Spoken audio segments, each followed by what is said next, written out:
Big boss elimination update వచ్చేసింది.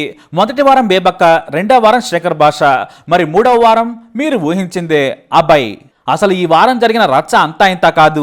హౌస్లో బూతులు మాట్లాడటమే కాకుండా కొట్టుకోవడం, తిట్టుకోవడం, తన్నుకోవడం, లేడీ కంటెస్టెంట్స్ సహా ప్రతి ఒక్కరు కూడా హద్దులు దాటారు. ఇక అబ్బాయి అయితే తన నోటి దురుసుతో ఏకంగా బిగ్ బాస్ పై దారుణంగా సెటర్లు పేల్చాడు. బిగ్ బాస్ ని నువ్వు బిగ్ బాస్ కాదు, బయాసుడ్ బాస్, నేను మాట్లాడింది కట్ చేస్తారేమో కానీ నేను బయటకు వెళ్ళాకైనా ఇంటర్వ్యూలో ఇదే చెబుతా, నిజంగా ధమాక్ లేదు నీకు బిగ్ బాస్, ఒకటికి రూల్ ఇచ్చి ఇంకొకటికి ఇవ్వకుండా ఇదేం పనికిమాలని గేమ్ అని నాకు అర్థం కావడం లేదు. నిద్రపోయిందా లేక గతం ఏమైనా మర్చిపోయిందా? బొక్కలో ట్విస్ట్లు నువ్వు, లిమిట్లెస్ బయాస్డ్ బిగ్ బాస్ అంటూ అబ్బాయి ఇష్టం వచ్చినట్లు మాట్లాడేశాడు. మరి బిగ్ బాస్ కి స్పాట్ లోనే కాలిపోయింది. అబ్బాయిని ఇప్పటికిప్పుడే వెళ్ళిపోమని చెప్పారు బిగ్ బాస్. ఇక్కడ మరో విషయం ఏమిటంటే బిగ్ బాస్ అంటుంది తనను కాదట, ఎవరినోనట, అది తనకే తెలియదట.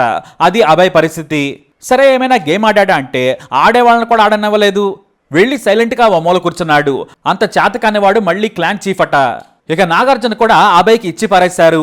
ఇమ్మీడియట్ గా హౌస్ లో నుంచి బయటకు పమ్మని మొహం మీద చెప్పేశారు నాగార్జున. అతను అన్న మాటలని అతనికే స్క్రీన్ పై చూపించారు. మొత్తానికి హౌస్ ని షేక్ చేసేసింది రెడ్ కార్డ్. అయితే ఇక్కడ అబ్బాయి బ్రతిమలాడుకున్నా కూడా ప్రయోజనం లేకుండా పోయింది. ఇక్కడ టాక్ ఏంటంటే అబ్బాయిని బయటకు నెట్టేశారు.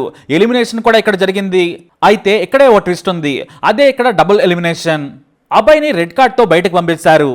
ఆ తర్వాత యష్మిని ఎలిమినేట్ చేశారు. కానీ ట్విస్ట్ ఏంటంటే యష్మి సీక్రెట్ రూమ్కి వెళ్ళింది. దాదాపుగా 1-2 వారాలు ఆమె సీక్రెట్ రూమ్ లోనే ఉంటుంది. ఎందుకంటే యష్మి స్ట్రాంగ్ కంటెస్టెంట్. ఆమె గేమ్స్ లో గట్టిగానే పోరాడుతుంది. కానీ జనాలకు నచ్చుతుందంటే మాత్రం అది బిగ్ బాస్ కనవసరం.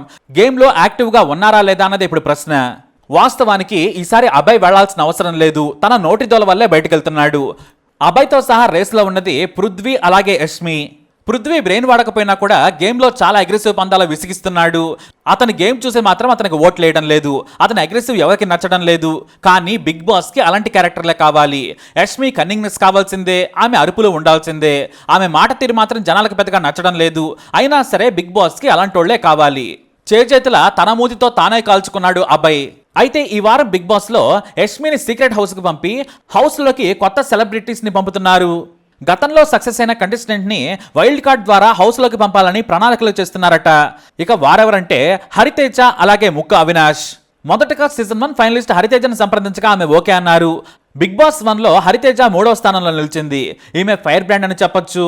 అలాగే సీజన్ 4లో కూడా వైల్డ్ కార్డ్ ఎంట్రీ ఇచ్చాడు జబర్దస్త్ అవినాష్. ఇప్పుడు మరోసారి హౌస్ లోకి వచ్చేందుకు ఆసక్తి చూపుతున్నాడట.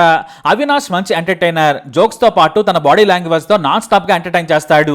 గతంలో కూడా అవినాష్ 10 వారాలకు పైగా హౌస్ లో ఉన్నాడు. ఇక వీరిద్దరితో పాటు రోహిణి కూడా వస్తుందని టాక్.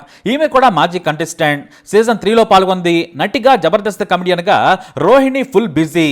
అయితే ఆమె గురించి సరైన అప్డేట్ లేదు. కానీ వీరిద్దరు మాత్రం వైల్డ్ కార్డ్ ద్వారా ఎంట్రీ ఇవ్వబోతున్నారు. మొత్తానికైతే ఈ వారం double elimination. Yashmi secret room లోకి, అలాగే అభయ్ మాత్రం బయటకి. మరి ఈ వారం బిగ్ బాస్ అప్డేట్ పై మీ అభిప్రాయాన్ని కమెంట్ ద్వారా తెలియజేయండి. ఈ వీడియో అప్డేట్స్ కోసం మై ఛానల్ ఫాలో అవ్వండి. అలాగే తప్పకుండా సబ్స్క్రైబ్ చేసుకోండి.